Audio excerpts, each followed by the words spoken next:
Cette semaine, dans Afrique. Cap sur les Seychelles, archipel paradisiaque de l'océan Indien. Malgré ses plages idylliques et ses hôtels de luxe, le pays lutte contre un fléau de taille, l'héroïne. Les Seychelles se trouvent sur les nouvelles routes du trafic mondial entre l'Asie et l'Europe et près de 10% de la population active y est accro. Puis nous partons en Afrique du Sud où un fabricant de planches de surf tente de réconcilier le sport de glisse et l'environnement avec des planches de bois. Une méthode ancienne, abandonnée au début des années 50, mais qui séduit de plus en plus les surfeurs, vous le verrez dans ce journal.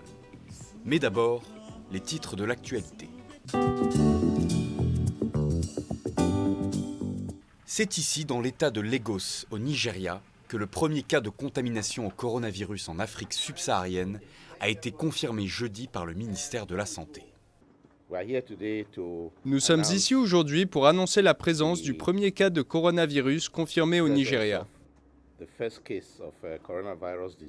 Nous donnons une information claire au public et nous espérons que vous la rapporterez tous avec précision.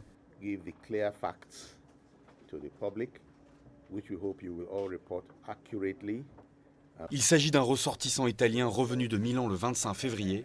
Son état est stable et il ne présente pas de symptômes inquiétants.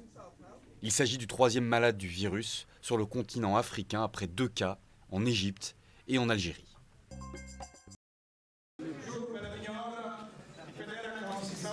Je jure par mon honneur que je respecterai la Constitution et les lois, l'indépendance et l'unité nationale. Je dédierai mon intelligence et mon énergie au service du peuple de la Guinée-Bissau. Je respecterai avec fidélité mes devoirs de haute fonction, je le jure. Umaro Sissoko Embalo s'est fait investir président de la Guinée-Bissau jeudi, malgré la contestation persistante autour du résultat du scrutin.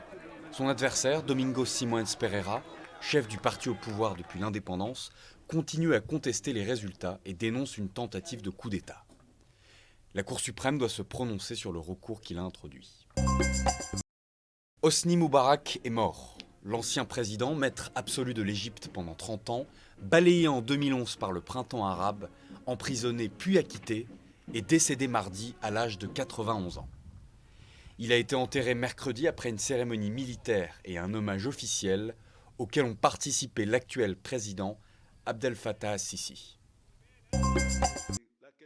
La France a démenti jeudi les propos de l'ambassadeur du Mali sur des supposés débordements de la Légion étrangère à Bamako. Des propos tenus la veille devant le Sénat à Paris. Je vous dis, en vous regardant droit dans les yeux, que par moments, dans les pigalle des villes de Bamako, vous les y retrouvez, tatoués sur tout le corps, en train de rendre une image qui n'est pas celle que nous connaissons de l'armée nationale du Mali. Alors ça fait peur, ça intrigue et ça pose des questionnements. Ces propos ont été dénoncés par les autorités françaises. Les soldats de la Légion sont régulièrement déployés au Sahel dans le cadre de l'opération Barkhane qui mobilise plus de 5000 militaires français au Sahel. L'Union africaine va déployer des troupes au Sahel pour tenter d'enrayer la progression du djihadisme et la dégradation de la sécurité dans la région. 3000 soldats devraient faire partie de la mission, dont les modalités et le calendrier exact ne sont pas encore connus. Les Guinéens se prononcent sur une nouvelle constitution ce dimanche. Le pays est plongé dans une crise politique depuis des mois. L'opposition considère que le projet de constitution est une manœuvre du président Alpha Condé pour rester au pouvoir. Au moins 30 civils et un gendarme ont été tués dans des manifestations massives à travers le pays depuis la mi-octobre. Un paysage de carte postale typique des Seychelles, mais à quelques kilomètres de là, changement de décor. Dans la banlieue de Victoria, la capitale, ces gens font la queue pour une distribution de méthadone, un médicament de substitution à l'héroïne. Graham est tombé dedans tout jeune, à 10 ans, comme ses 6 frères et sœurs. Après 2 séjours en prison, il décide de se sevrer. C'était super dur, vraiment dur. Je volais, ma famille m'a rejeté. Je dormais n'importe où, je n'avais pas à manger. Il y a des fois où je ne mangeais pas, j'avais l'argent, mais au lieu d'acheter de la nourriture, j'achetais de l'héroïne. Et quand je n'en avais plus, je me demandais comment j'allais manger.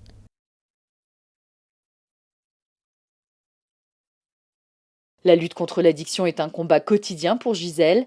Elle a commencé à 13 ans et 20 ans plus tard, elle a toujours du mal à décrocher pour de bon. J'en prends parfois, mais je veux arrêter. Juste utiliser de la méthadone. Je voudrais tout arrêter, mais parfois c'est difficile.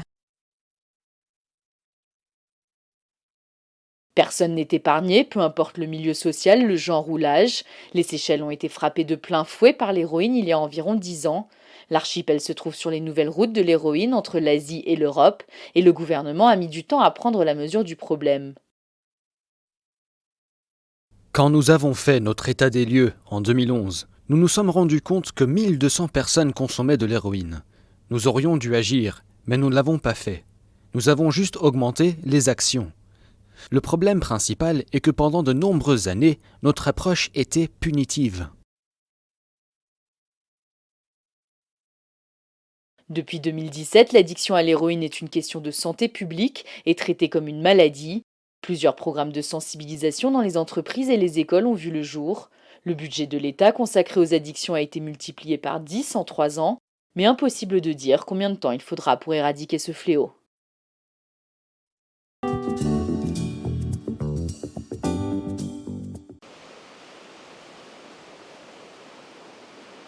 6h du matin, léger vent de face.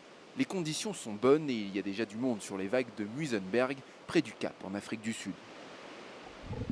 En surface, Matthew est un surfeur comme les autres, mais sa planche, elle, sort du lot.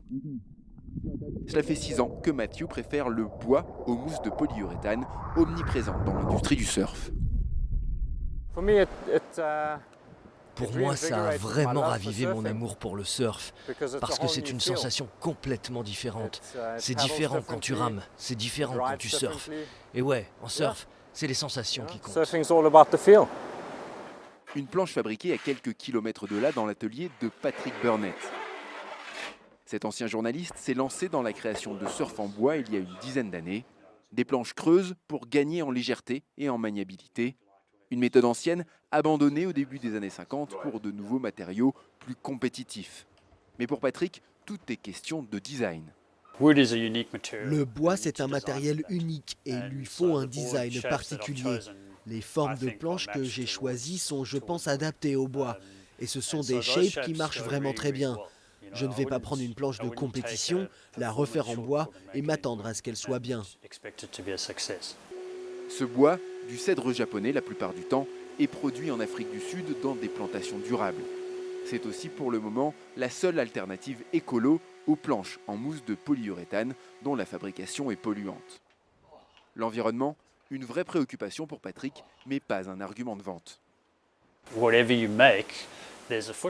Quoi qu'on fasse, ça laisse une empreinte. Quels que soient les matériaux, il y aura toujours un truc qui n'est pas bon pour l'environnement.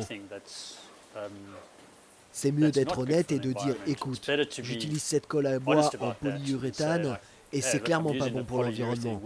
J'adorerais m'en passer, mais il n'y a rien d'autre de disponible à l'heure actuelle. » À raison de 50 à 60 heures par planche, Patrick en a fabriqué environ 850 dans sa carrière. Une goutte d'eau dans l'océan à l'échelle de l'industrie du surf, mais un pas dans la direction d'une plus grande harmonie entre ce sport et son environnement.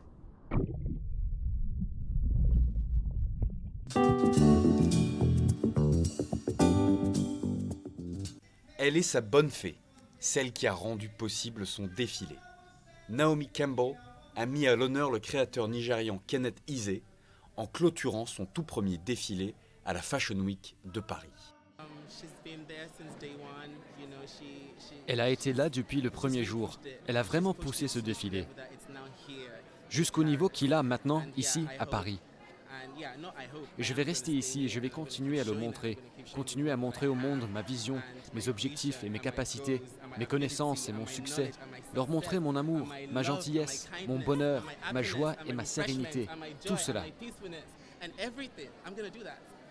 C'est tout pour cette semaine dans Afrique. À la semaine prochaine.